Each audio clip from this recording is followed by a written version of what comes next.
Assalamualaikum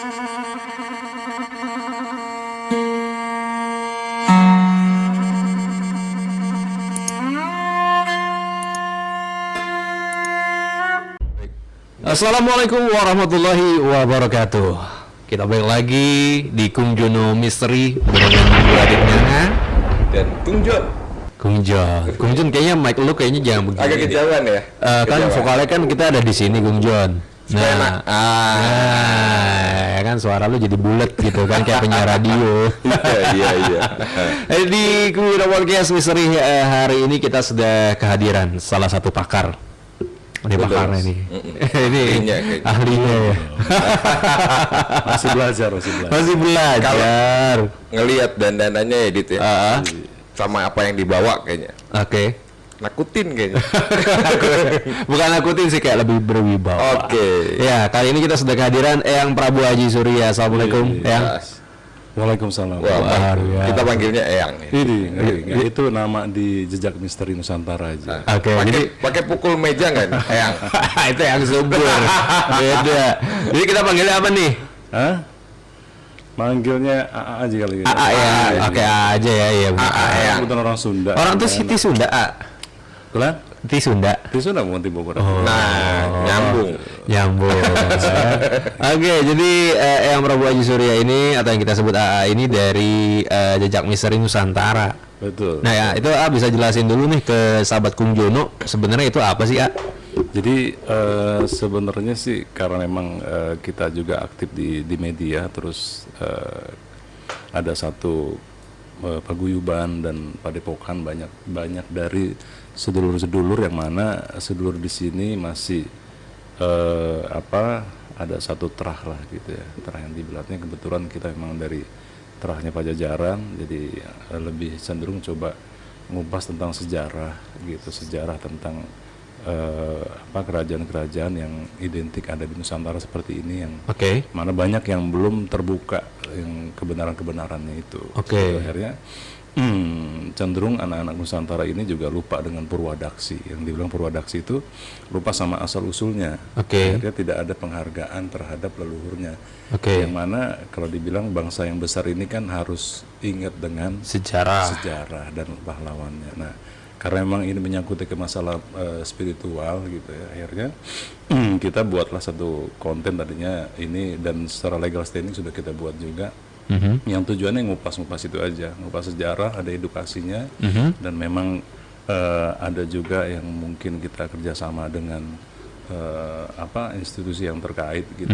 Kalau memang di satu tempat, satu gunung atau satu tempat lah yang di situ ada situs yang harus dipelihara, harus ada makam kuburan tua yang ya itu harus terpelihara dan lain-lainnya gitu ya. Dalam artian hanya sebatas penghormatan dan penghargaan terhadap sejarah masa lalu gitu ya, supaya kita memang ya bisa mensyukuri karena kita hadir ini sudah pasti kan karena jasanya leluhur kita. Betul. Ya mungkin kita hadir ke alam dunia ini tanpa mereka, itu aja sih. Jadi dari jejak misteri visi dan misinya itu. Jadi sebelum saya tanya ke soal jejak misteri Nusantara, saya pengen tanya nih yang bawa ini apa nih? Kalau ini sebenarnya sih aksesoris lah gitu. aksesoris ada isinya kan nih? Aksesoris aja gitu. Masa ya kalau aksesoris dibawa-bawa ya? Ya, dari tadi gue ngeliatin tuh tongkat-tongkat apa gitu. Gue takutnya melayang gitu. Itu bisa melayang nggak dari sini? Waduh, bisa kalau ditarik ke benang. Belum ya? Tapi ini dari kayu apa? Kalau dibilang kayu ini kayu lemo. Kayu lemo. Saya baru dengar loh kayu lemo itu. Itu kayu apa? Kayu lemo itu kalau dibilang ini memang kayu yang ya ada tuah tersendiri lah. Kalau di perhutani ini masuk ke hutan ini rata-rata memang bawahnya adalah kayu lemo. Karena secara fungsi yang tersuratnya aja dia ada mengundang bau gitu ya, yang keluar kayak wangi-wangi jeruk limau, tapi bukan dari pohon limau. Dia kegunaannya untuk tadi dari hewan-hewan berbisa kayak ular gitu kan, kalajengking, ataupun sampai binatang buas kayak harimau itu ya dia nggak mau mendekat gitu loh. Nah ini kadang-kadang kebanyakan dari yang biasa keluar masuk hutan itu udah pasti pegangannya adalah kayu lemo ini. Saya baru tahu loh. Jadi kayu lemo ini kalau kita bawa ke hutan, ibaratnya kayak macan-macan itu atau binatang-binatang buas yang ada di sana nggak mau mendekat gitu maksudnya. Kurang lebih gitu energinya gitu loh. Oke. Itu sama sama yang AA pakai tuh ya, ikat kepala tuh macan. Iya, ikat kepala ini sebagai penghormatan aja terhadap Oke. silsilah. Tapi itu asli bukan, A? Enggak lah, kalau asli diomelin kita. Nggak boleh. Nah, makanya gue takut langsung datang petugas gitu kan. Jadi Salah. ini bisa didapetin di hutan. Iya, Apa tumbuhannya atau pohonnya udah jarang? Jadi konsepnya ini, jadi yang diambil ini memang tumbuhan yang sudah mati gitu loh, yang sudah mati, yang sudah bukannya tumbuhan yang masih hidup terus dibawa memang. Jadi secara kita punya paguyuban juga memang ibaratnya merawat satu tatanan hablum minal alam ini ya nggak bisa gitu loh, yang dibawa yang masih tumbuh, yang masih sehat dan lain-lainnya. Jadi memang yang tumbuhannya yang sudah mati, nah inilah yang coba dipergunakannya gitu loh. Oke, tadi A sempat bilang bahwa bangsa yang baik adalah bangsa yang besar adalah bangsa yang menghargai sejarah Dan kebudayaan. jas merah, jangan lupakan sejarah. Betul. Kita pengen tahu deh sebagai warga Jawa Barat atau warga Bogor, sejarah-sejarah atau situs-situs yang ada di Pajajaran. Kan kalau Bogor itu kan disebut sebagai kerajaan Pajajaran, betul? Iya betul. Iya. Yang Ada situs-situs yang kita nggak tahu ini sebenarnya. Yang AA udah tahu, yang bisa share ke kita nih ada apa aja? Waduh, kalau situs-situs gini ya, kebetulan sih kita baru berapa tahun ini memang ada satu tarikan alam gitu, tarikan alam yang untuk disebutnya napak tilas. Oke. Napak tilas itu kan ibaratnya menjalani sesuatu perjalanan yang dulu pernah dijalani oleh leluhur kita. Tujuannya sih ngambil semangat atau giroh gitu kan daripada perjalanan napak tilas tadi, bahwasanya begini loh perjuangan leluhur kita gitu kan. Terlepas itu mungkin untuk tirakat batinnya atau untuk siar tentang agama gitu kan.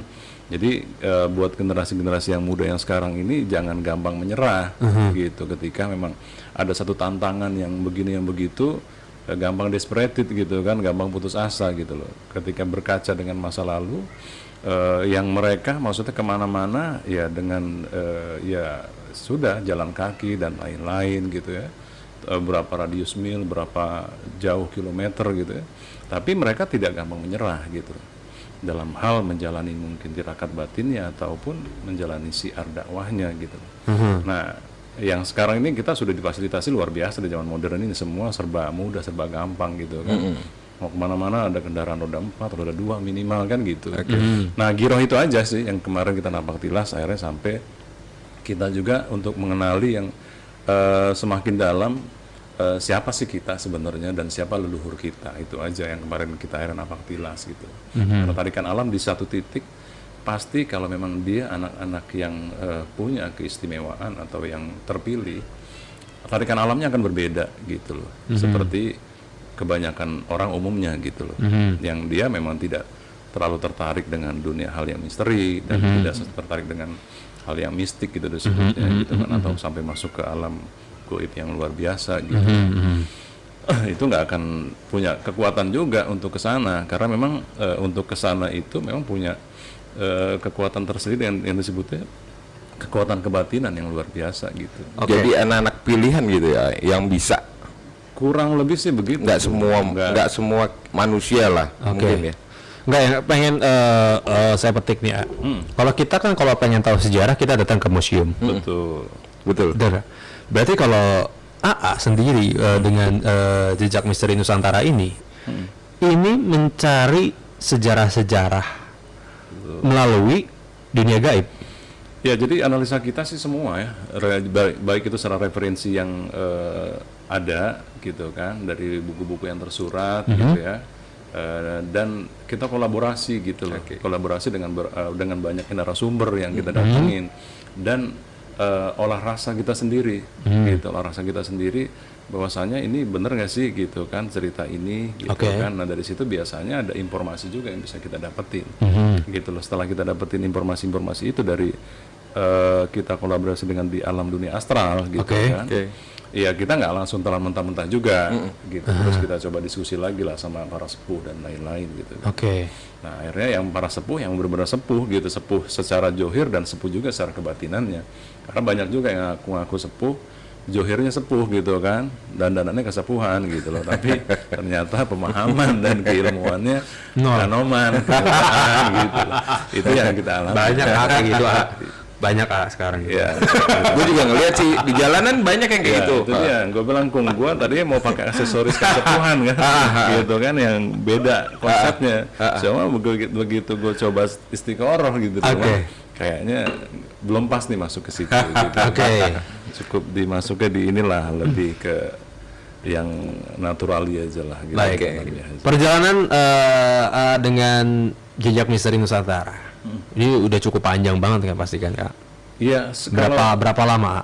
Kalau sebenarnya sejak misteri ini kita bangun sih baru ya, karena PT-nya baru gitu loh. Cuma kalau spiritualisme sendiri kita emang dari kecil dididiknya gitu loh. Masuk ke alam-alam begituan gitu kan. Dari umur 5 tahun kita emang sudah dididik hal yang seperti itu gitu ya. Nah, setelah dewasa ini kan kita lihat masing-masing sedulur kita yang kita kenal ini punya kemampuan dan kelebihan masing-masing, gitu loh. Nah ini kadang nggak ada wadah dan nggak ada satu tema atau satu konten yang bisa mewadahi perjalanan-perjalanan spiritual mereka, gitu loh. Akhirnya kita wadahin lah dengan namanya Jejak Misteri ini, Jejak Misteri Nusantara ini. Walaupun baru beberapa yang kita naikin gitu kan, kita ziarah Napaktilas ke satu tempat yang di Kuta Tanggehan, di Kuta Sunda gitu ya. Yang memang di sana banyak sekali makom, banyak lagi situs gitu ya, yang kurang perhatiannya gitu. Itu aja. Yang Tapi yang gue pengen tahu, tadi bahasnya Napaktilas ya. Sudah jalan setahun 2 tahun ya katanya. Ya 2 tahun lebih lah. Itu sudah semua destinasi di Indonesia itu atau tempat di Indonesia sudah datangin atau gimana? Atau masih ada yang belum? Ada beberapa yang belum gitu loh. Kalau perjalanan tarikan alam Kung tadi kan gue sebenarnya pengen jadi pengusaha aja Kung. Gitu kan. Kan gitu. Gue kenal sama Kung Jones sih sama-sama di dunia usaha gitu. Tapi di satu titik karena ada kesadaran di situ ternyata gitu. Ya udah akhirnya walaupun memang kita dari muda sudah banyak lah kita melayani tamu-tamu yang memang punya permasalahan tanpa sengaja datang ke rumah dan lain-lain, sampai di zaman Orde Baru pun banyaklah pejabat-pejabat juga yang memang kita alternatif gitu kan, secara pengobatan spiritualnya gitu. Pengobatan spiritual.